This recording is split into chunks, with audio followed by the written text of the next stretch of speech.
पोटा पाण्याचा उद्योग अवश्य करा, पण त्यासोबतच चित्रकला, हस्तकला, संगीत, नृत्य यापैकी कुठल्यातरी एखाद्या कलेशी मैत्री करा.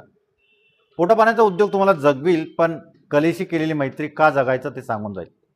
मित्रांनो, मी 10वीत असताना आपले सर्वांचे लाडके प्रख्यात साहित्यिक पु ल देशपांडे यांचं हे वाक्य माझ्या वाचनात आलं आणि माझं जीवन अक्षरशः बदलून गेलं.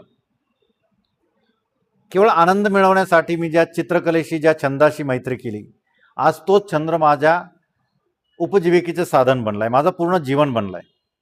त्यातून मी आनंद तर मिळवतोच, त्यासोबत अर्थार्जनही होते.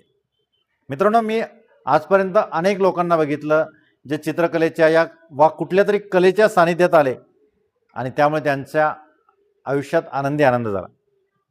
मला वाटतं तुम्ही वयाच्या कुठल्याही टप्प्यावर जरी असाल तरी एखाद्या कलेशी मैत्री करा, छंद जोपासा आणि मग बघा तुमच्या आयुष्यात आनंदाची पहाट कशी येते.